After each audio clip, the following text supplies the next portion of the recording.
أعوذ بالله من الشيطان الرجيم بسم الله الرحمن الرحيم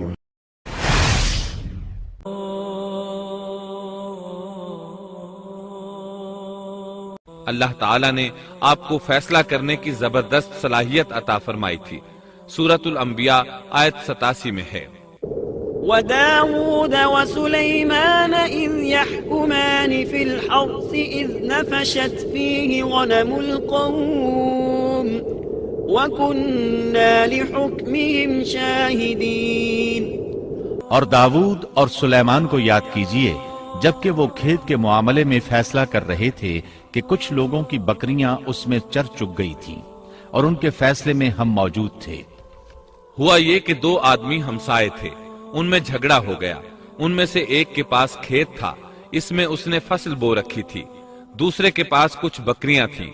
بکریوں کا چرواہا رات کے وقت دیوار والے دروازے کو بند کر دیتا تھا تاکہ بکریاں نکل کر فصل کو نقصان نہ پہنچائیں۔ ایک دن وہ دروازہ بند کرنا بھول گیا، بکریاں کھیت میں آ کر چرنے لگیں، فصل خراب ہو گئی۔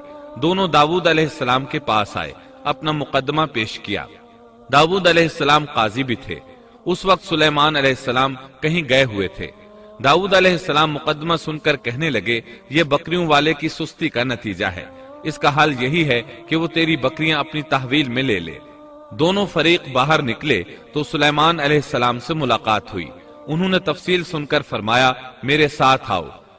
وہ انہیں داؤد علیہ السلام کے پاس لے آئے اور بولے، اس مقدمے کا اس سے بہتر فیصلہ یہ ہے کہ یہ بکریاں زمین والے کو دے دیں اور زمین بکریوں والے کو۔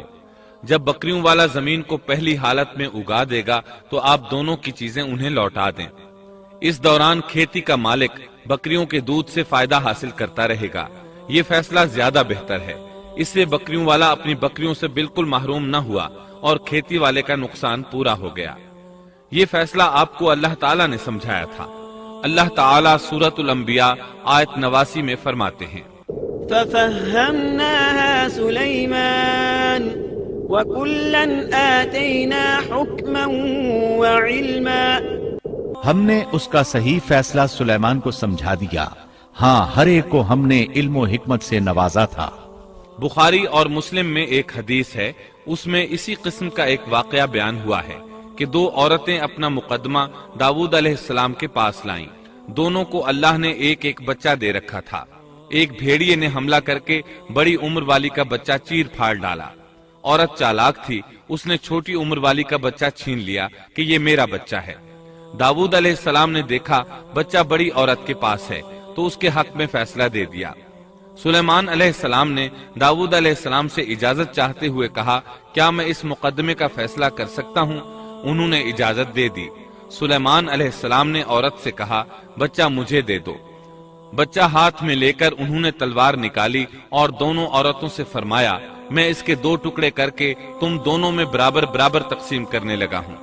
یہ سن کر بڑی عورت بولی کہ ٹھیک ہے، جبکہ چھوٹی عورت مامتا کی وجہ سے چلا اٹھی کہ آپ اسے زندہ رہنے دیں اور اسے دے دیں۔ یہ سنتے ہی سلیمان علیہ السلام بول اٹھے، تو ہی اس کی ماں ہے، جس سے اپنے بچے کے ٹکڑے دیکھنا برداشت نہ ہو سکا، پھر بچہ اسے دے دیا۔ سلیمان علیہ السلام کا ایک تیسرا واقعہ قرآن میں یوں ہے، سورۃ النمل آیت 17 اور 18 میں ہے، وَحُشِرَ لِسُلَيْمَانَ جُنُودُهُ مِنَ الْجِنِّ وَالْإِنسِ وَالطَّيْرِ فَهُمْ يُوزَعُونَ حَتَّى إِذَا أَتَوْا عَلَى وَادِ النَّمْلِ قَالَتْ نَمْلَةٌ يَا أَيُّهَا النَّمْلُ ادْخُلُوا مَسَاكِنَكُمْ لا يحطمنكم سليمان وجنوده وهم لا يشعرون۔ اور سلیمان کے سامنے ان کے تمام لشکر جنات، انسان اور پرندوں میں سے جمع کیے گئے، ہر قسم الگ الگ کھڑی کر دی گئی۔ جب وہ چیونٹیوں کے میدان میں پہنچے تو ایک چیونٹی نے کہا، اے چیونٹیوں، اپنے اپنے گھروں میں گھس جاؤ، ایسا نہ ہو کہ بے خبری میں سلیمان اور ان کا لشکر تمہیں روند ڈالے۔ ان تمام لشکروں کو اکٹھا کیا گیا تھا۔ اللہ تعالیٰ نے چونٹی کی یہ بات سلیمان علیہ السلام کو سنوا دی۔ سورہ نمل آیت 19 میں ہے، فتبسم ضاحكا من قولها وقال رب أوزعني أن أشكر نعمتك التي أنعمت علي وعلى والدي وأن أعمل صالحا ترضاه وأدخلني برحمتك في عبادك الصالحين۔